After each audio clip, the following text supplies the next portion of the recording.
N160 total tank capacity వచ్చేసి 14 litres, nearly 12 litres పట్టింది మనకు. ఆల్రెడీ 2 లీటర్స్ పెట్రోల్ రిజర్వ్ ఉందన్నమాట మనకు. ఈ రైడ్లో కాన్స్టెంట్గా 70 to 80 స్పీడ్ మెయింటైన్ చేస్తూ వెళ్దాము. ఈ స్పీడ్ మెయింటైన్ చేసినప్పుడు మైలేజ్ మనకు ఎంత ఇస్తుందో తెలుసుకుందాం.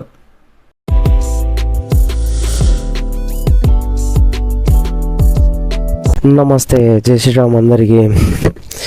ఈరోజు మనమైతే ఇక్కడ నుంచి హైదరాబాద్ నుంచి మన హోమ్ టౌన్ అయిన నిజామాబాద్కి అయితే రైడ్ చేస్తున్నాము. టైం అయితే ఇప్పుడు లిటరల్లీ 5:44 అవుతుంది.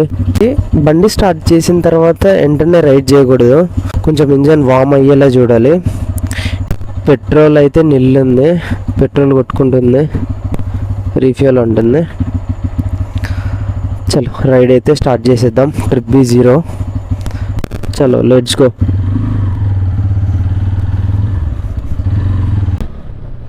ఫస్ట్ పెట్రోల్ బంక్ వెళ్ళి పెట్రోల్ అయితే కొట్టియాలి.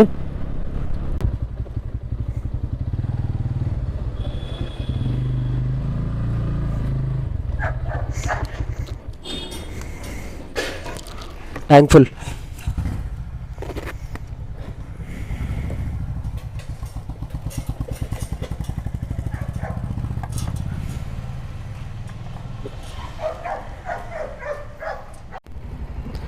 కంపల్సరీ పెట్రోల్ చేసిన తర్వాత ట్రిప్ అయితే నేనైతే 0 పెట్టేస్తా, ఎందుకంటే ఎంత పెట్రోల్ వచ్చిందో మనకు తెలియాలి కదా.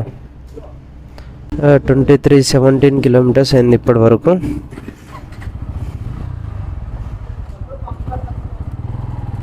N160 టోటల్ ట్యాంక్ కెపాసిటీ వచ్చేసి 14 లీటర్స్, నియర్లీ 12 లీటర్స్ పట్టింది మనకు.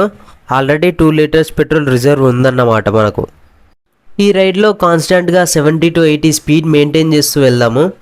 ఈ స్పీడ్ మెయింటైన్ చేసినప్పుడు మైలేజ్ మనకు ఎంత ఇస్తుందో తెలుసుకుందాం. మన బైక్లో DTE అంటే డిస్టెన్స్ టు ఎంటీ అనే ఫీచర్ కూడా ఉంటుంది. నియర్లీ లోపల ఉన్న పెట్రోల్తో 630 కిలోమీటర్స్ వరకు వెళ్ళొచ్చంట. సరే చూద్దాం ఎన్ని కిలోమీటర్స్ వస్తుందో. నేను నా బైక్ డాటా మొత్తం ఒక ఎక్సెల్ షీట్లో మెయింటైన్ చేస్తాను. లైక్ ఎంత మనీకి ఎంత పెట్రోల్ పోయించాను, ఆ పెట్రోల్తో ఎన్ని కిలోమీటర్స్ వరకు వెళ్ళాను అనేది తెలుసుకుంటాను. వాటితో పాటు ఏ బంక్లో పెట్రోల్ పోయించాను, ఆ బంక్లో పోయించినప్పుడు పెట్రోల్ ఎంత వచ్చింది అనేది కూడా నేను యాడ్ చేసుకుంటూ ఉంటాను డాటా. ఇలా యాడ్ చేసుకోవడం వల్ల మనము బైక్ మన మైలేజ్ ఎంత ఇస్తుంది, మన బైక్ డీటెయిల్స్ అనాలిసిస్ మొత్తం తెలుసుకోవచ్చు ఎప్పుడైనా.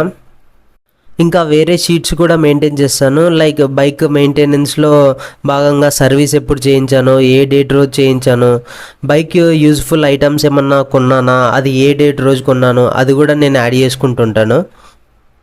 ఇలా చేయడం వల్ల మన బైక్ అనాలిసిస్ మొత్తం మనం తెలుసుకోవచ్చు. నా సజెషన్ ఏంటంటే, కొత్తగా ఎవరైనా బైక్ తీసుకున్నట్లయితే డే 1 నుండి బైక్ యొక్క ప్రతి డాటా ఒక ఎక్సెల్ షీట్ కానీ లేదా గూగుల్ షీట్ కానీ మీకు ఏ షీట్ వీలైతే ఆ షీట్లో యాడ్ చేసుకోవడం మంచిదే అంటాను. ఈ విధంగా మెయింటైన్ చేస్తే మన బైక్ గురించి మొత్తం డాటా తెలుసుకోవచ్చు. బండి కొన్నప్పటి నుంచి ఇప్పటి వరకు మనము పెట్రోల్కి ఎంత ఎక్స్పెండ్ చేసాము, మిగతా వాటికి ఎంత ఎక్స్పెండ్ చేస్తాము అనేది మొత్తం తెలుసుకోవచ్చు. ఎప్పుడైనా తెలుసుకోవచ్చు ఇది.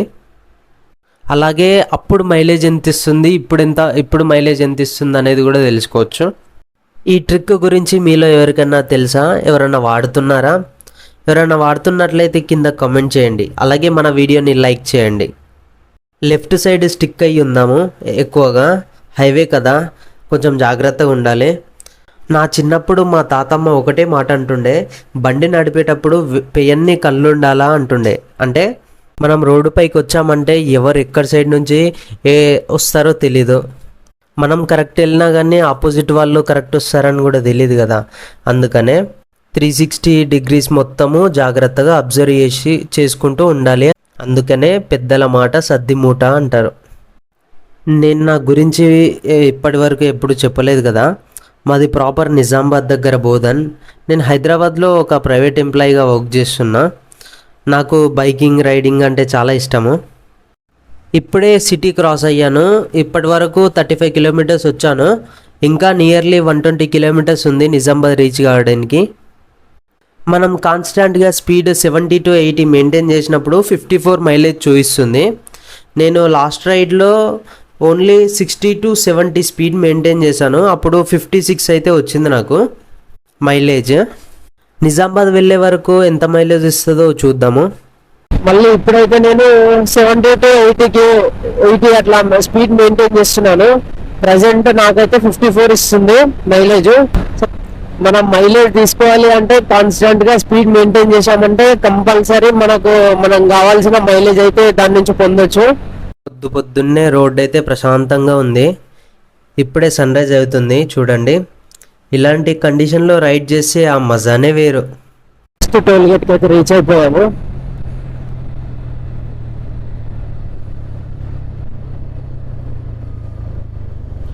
Manoharabad toll plaza.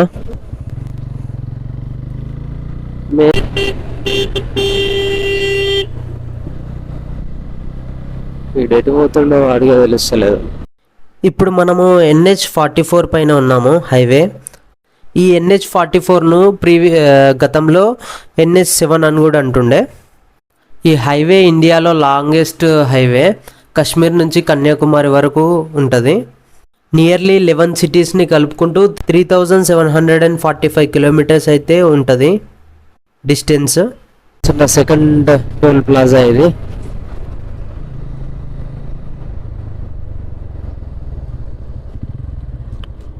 పోలీసుల చెకింగ్ అయితే నడుస్తుంది ఇక్కడ.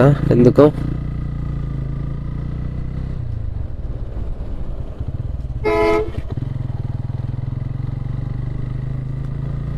Bhiknoor toll plaza, Bhiknoor. ఆ తర్వాత నెక్స్ట్ అయితే థర్డ్ది ఇందల్వాయి ఉంటుంది. ఇందల్వాయి మన రైడ్లో లాస్ట్ టోల్ గేట్కి అయితే రీచ్ అయిపోయాము. అదే ఇందల్వాయి టోల్ గేట్. నేనైతే ఈ హైవే విడిచిపెట్టాల్సిన టైం అయితే వచ్చింది.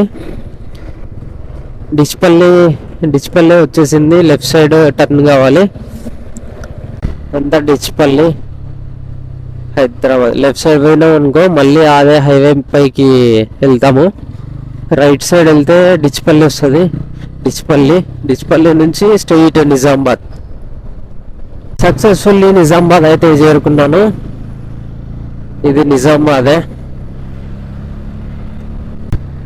ఈ రైడ్లో మొత్తం 165 కిలోమీటర్స్ అయితే మనము వచ్చేసాము. 160 కిలోమీటర్స్ వచ్చింది మన రూమ్ నుంచి. ఇప్పటి వరకు ఇంతకుముందు యావరేజ్ ఫ్యూయల్ ఎకానమీ 54 చూపించింది. ఎందుకంటే కాన్స్టెంట్గా 70 to 80 కిలోమీటర్స్ మెయింటైన్ చేశాను నేను అప్పుడు.